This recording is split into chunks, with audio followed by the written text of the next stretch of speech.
വിചാരം ജീവിതത്തിൽ വളരെ കുറച്ചേ ആവശ്യം വേണ്ടി വരുള്ളൂ.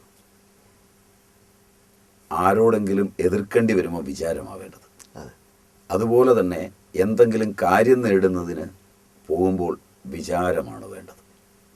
ഇങ്ങനെ വിചാരം വേണ്ട ഒരുപാട് രംഗങ്ങളുണ്ട്. പക്ഷേ അത്തരം വിചാരങ്ങൾക്കല്ല പ്രാധാന്യം നമുക്കിന്ന് നമ്മൾ നൽകുന്നത്. നമ്മൾ നൽകുന്ന വിചാരമെന്ന് പറയുന്നത് ഊർജതന്ത്രം, രസതന്ത്രം, വൈദ്യശാസ്ത്രം, ഇവയിൽ അടുക്കോടെ ആരൊക്കെയോ കണ്ടുപിടിച്ചു എന്ന് പറയുന്ന, അതും ഒരു വ്യക്തി ഒറ്റയ്ക്കിരുന്ന് കണ്ടുപിടിക്കുന്ന കാര്യങ്ങളല്ല.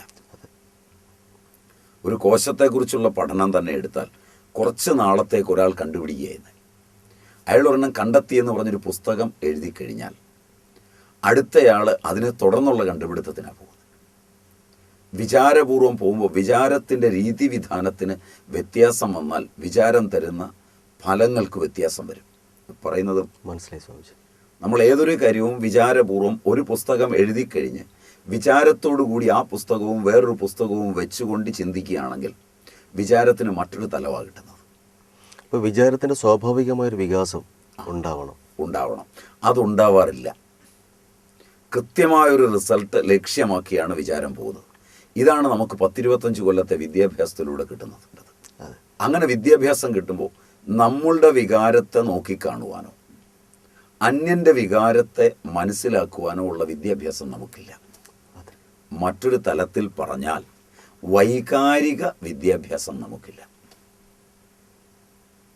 മനുഷ്യൻ്റെ അത്യന്താപേക്ഷിതമായ ആവശ്യം വൈകാരിക വിദ്യാഭ്യാസമാണ്. ഇമോഷണൽ ലിറ്ററസി എന്ന് ഇംഗ്ലീഷിൽ പറയും. കാരണം നമ്മുടെ ലിറ്ററസി പലപ്പോഴും സോപാധികമായ വൈചാരിക വിദ്യാഭ്യാസമാണ്. നിരുപാധികമായ ഒരു വൈകാരിക തലം വ്യക്തിയിൽ കിടപ്പുണ്ട്. ഇതിന് കാരണം നമ്മൾ പാശ്ചാത്യ നാട്ടിൽ നടന്ന പരീക്ഷണങ്ങളുടെ അടിസ്ഥാനത്തിൽ വന്ന വിദ്യാഭ്യാസത്തെ പലപ്പോഴും പല വിദ്യാഭ്യാസ മന്ത്രിമാരും സ്വീകരിച്ച് ആനയിച്ചു കൊണ്ടുവന്ന് ഇവിടുത്തെ ആളുകളെ പഠിപ്പിക്കുകയാണ്. അതിന് ഈ ദേശത്തിൻ്റെ, ഇവിടുത്തെ സൂര്യപ്രകാശത്തിൻ്റെ, ഇവിടുത്തെ മണ്ണിൻ്റെ, ഇവിടുത്തെ ആഹാരത്തിൻ്റെ ഒക്കെ അടിസ്ഥാനത്തിൽ വ്യക്തിയിലുണ്ടാകുന്ന വികാര അംശങ്ങളെ സാന്ത്വനിപ്പിക്കുവാനോ സമുജ്വലമായി പോഷിപ്പിക്കുവാനോ അത് സാമൂഹിക നന്മയ്ക്ക് ഉപയുക്തമാക്കുവാനോ പര്യാപ്തമാകുന്ന വിധത്തിലൊരു വികാസമില്ല. വൈകാരികവും വൈചാരികവുമായ വിദ്യാഭ്യാസത്തിൻ്റെ 2 തലങ്ങളായത്. വൈകാരിക വിദ്യാഭ്യാസം വേണമെന്ന് നമ്മുടെ ബുദ്ധിജീവികൾ ആരും ഇതുവരെ പറഞ്ഞു കേട്ടിട്ടില്ല. കാരണം ഏറ്റവും ഇമോഷണലായിട്ടാണ് പ്രശ്നങ്ങളെ പലരും കൈകാര്യം ചെയ്യുന്നത്. അപ്പോൾ ഇമോഷണലായി പ്രശ്നങ്ങളെ കൈകാര്യം ചെയ്യുമ്പോൾ അതെങ്ങനെ കൈകാര്യം ചെയ്യേണ്ടതാണ്? ഇമോഷൻസ് ആണ് ജീവൻ. ഏതൊന്നിൻ്റെയും ജീവൻ വികാരമാണ്, വിചാരമല്ല. ഭാഷ എങ്ങനെ വൈകാരികമായി ഉപയോഗിക്കുന്നു എന്നതിൻ്റെ അടിസ്ഥാനത്തിലാണ് ഹൃദയത്തിൽ ചെന്ന് കയറുന്നത്. ശാസ്ത്ര സാങ്കേതിക വിദ്യകൾക്ക് വൈകാരിക തലം കുറയുന്നത് കൊണ്ടാണ് അവ പരീക്ഷ എഴുതി കഴിയുമ്പോൾ തന്നെ മറന്നുപോകുന്നത്. ആദർശാത്മകമായി പഠിപ്പിച്ചിട്ടുള്ള ഗ്രന്ഥങ്ങളെല്ലാം, ഇപ്പോൾ ശങ്കരൻ ഏറ്റവും അധികം എതിർപ്പ് നേടിയിട്ടുള്ള ആളാണ് അദ്വൈതിയായ ശങ്കരൻ.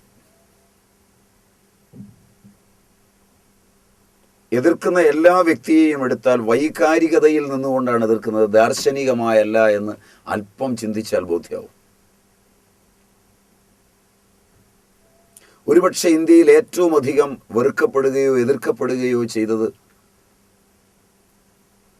മതങ്ങൾ ഏറ്റവും അധികം ഭീകരതയോടെ എതിർത്തിട്ടുള്ളത് കമ്മ്യൂണിസമാണ്. ഇന്ത്യൻ മണ്ണ് ഏറ്റവും സ്വായത്തമായി സ്വഭാവേന സ്വീകരിച്ചിട്ടുള്ള ക്രിസ്തുമതവും സ്വഭാവേന സ്വീകരിച്ചിട്ടുള്ള കമ്മ്യൂണിസവും ഇവിടുത്തെ ഇദേശവാസികളുടെ വൈകാരിക വിദ്യാഭ്യാസത്തിൻ്റെ വളർച്ചയെയാണ് കാണിക്കുന്നത്. പുതുതെന്തു വരുമ്പോഴും അതിൻ്റെ വികാരത്തെ ഉൾക്കൊള്ളുവാൻ ഈ ദേശവാസികൾക്ക് മടിയുണ്ടായിരുന്നില്ല. അത് ഈ ദേശം വൈകാരിക വിദ്യാഭ്യാസത്തിൽ എത്ര ഉയർന്നിരുന്നു എന്നുള്ളതിൻ്റെ ലക്ഷണമാണ്. ഇവിടെ മതം പഠിപ്പിച്ചിരുന്നത് വൈചാരികമായല്ല.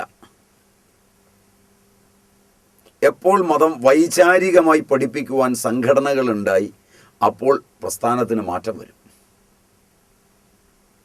ഒരു ചട്ടക്കൂടുണ്ടാവുകയും ഒരു പ്രസ്ഥാനം രൂപാന്തരപ്പെടുകയും ആ പ്രസ്ഥാനത്തിൽ നിന്നുകൊണ്ട് തങ്ങളുടെ വളർച്ചയ്ക്കനുസരിച്ച് വിചാരപൂർവം പ്രവർത്തിക്കാൻ തുടങ്ങുകയും ചെയ്യുമ്പോൾ മനുഷ്യൻ്റെ വൈകാരിക അംശങ്ങൾക്ക് പ്രാധാന്യം നഷ്ടപ്പെടും.